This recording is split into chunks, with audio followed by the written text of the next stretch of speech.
Les variations du niveau de la mer, il faut quand même bien le rappeler, ça a toujours eu lieu. C'est-à-dire qu'on pourrait avoir à l'horizon 2100 une élévation de 80 cm. Le premier aléa, c'est l'aléa submersion, et le deuxième aléa, c'est l'aléa érosion. Et puis, il y a toutes les côtes dites vaseuses, qui elles aussi ont des capacités d'adaptation.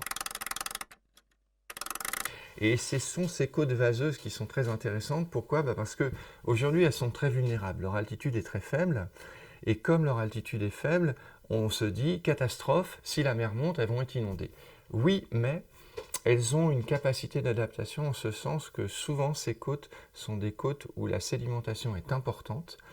Et aujourd'hui, on travaille sur les mesures de ces taux de sédimentation et on s'aperçoit que dans certains lieux, en particulier en Charente-Maritime, eh bien, la sédimentation est très rapide. Et donc, elle pourrait s'adapter à l'élévation du niveau des mers. Je dis bien elle pourrait, parce que pour que ce mécanisme puisse se mettre en place, eh bien, il faut qu'il y ait un espace naturel entre la mer et puis, on va dire, les sociétés, les activités humaines, etc.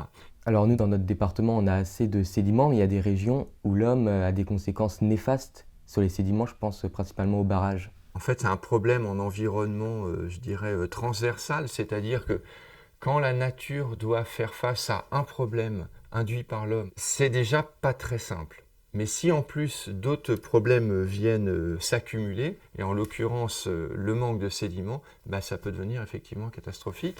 Et c'est bien le cas dans beaucoup d'embouchures de grands fleuves à l'heure actuelle. La multiplicité des barrages fait que peu de sédiments arrivent à la côte.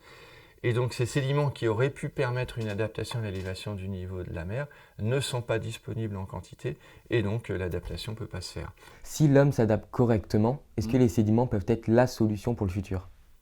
Alors en fait, je serais moins manichéen que ça, c'est-à-dire qu'il n'y a pas une solution clé en main qui marche à tous les coups. Pourquoi? Parce que déjà, il faut bien voir que la moitié de l'humanité est proche des côtes, qu'il y a des enjeux énormes, qu'il y a des villes gigantesques, qu'il y a des très grands ports, qu'il y a des infrastructures dangereuses, des stockages de produits pétroliers, des centrales nucléaires, enfin plein de choses pas très sympathiques s'il y a une inondation catastrophique. Donc de toute façon, on sera obligé à avoir recours aux digues. Et puis, je pense qu'on aura aussi recours à ce qu'on appelle le repli stratégique. C'est-à-dire qu'il y a des zones qui sont très vulnérables parce que la côte s'enfonce, parce qu'il n'y a pas assez de sédiments, parce que la mer monte. On va être obligé de les déplacer. Donc ça risque de coûter très cher. Et par contre, il y a tout un tas de zones où effectivement les sédiments peuvent rentrer en ligne de compte. Aussi la végétation. Et en fait, je pense à tous les territoires de marais dans les zones tempérées, mais aussi les mangroves en zone tropicale. Et pourquoi je pense à ça? Parce que aujourd'hui, à l'heure actuelle, où on sait que ces écosystèmes vont être essentiels pour la protection des côtes, eh bien, de façon absolument contradictoire, on observe qu'elles sont détruites. Ces zones, ces écosystèmes sont détruits à l'heure actuelle. Et donc là, encore une fois, c'est le cri d'alarme. Il faut absolument protéger les mangroves et les marais littoraux pour pouvoir s'adapter à ce changement climatique. Alors comment est-ce qu'on pourra redessiner la carte de France si le pire des scénarios se produit? Donc la mer va continuer à monter. Et si effectivement on est dans le business as usual, là, c'est vraiment catastrophique puisque le niveau de la mer va s'élever de plusieurs mètres. Le niveau de la mer qui s'élève de plusieurs mètres, ça ne va pas pouvoir être contenu par des digues partout. Ça sera trop cher, trop onéreux, puis aussi trop dangereux. Parce que le problème d'une digue, c'est que si elle se rompt, si elle est submergée, bah derrière, c'est une cataracte, c'est torrentiel. Et donc, c'est extrêmement dangereux. Donc, ce qui risque de se passer, si il n'y a pas de maîtrise de la production des gaz à effet de serre et puis du réchauffement climatique, c'est qu'on va être obligé d'abandonner un certain nombre de territoires littoraux. Et les premiers territoires littoraux qui seront abandonnés, bah, ce seront les zones basses, c'est-à-dire en fait tout ce qui entoure les estuaires et puis les zones de delta d'embouchure. Voilà, les embouchures de rivières sont certainement les premières zones à être abandonnées, si on ne fait rien. Alors qu'est-ce qu'on peut faire à notre échelle humaine pour essayer de limiter cette augmentation du niveau des mers?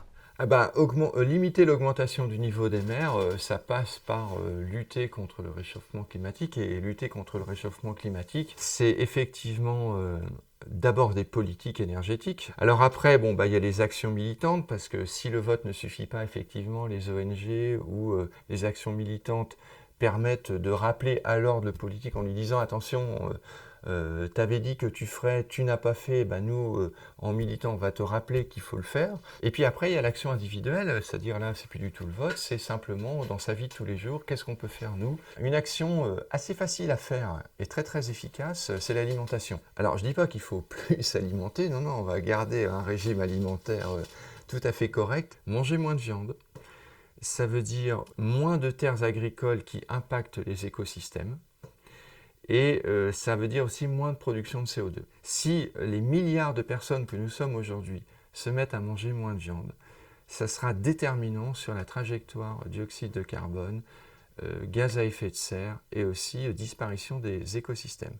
La disparition des espèces aujourd'hui, c'est lié principalement à la disparition des habitats, qui est principalement liée à l'expansion de l'agriculture, qui est elle-même principalement liée à l'élevage.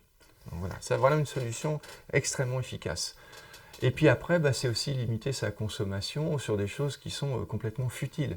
Par exemple, changer tout le temps de vêtements, se déplacer pour un oui ou pour un non. Eric, merci beaucoup pour toutes ces informations très pertinentes. On vous souhaite bonne continuation pour la suite de vos recherches et au plaisir. Merci pour cette interview et merci de me donner la parole pour pouvoir diffuser ces messages.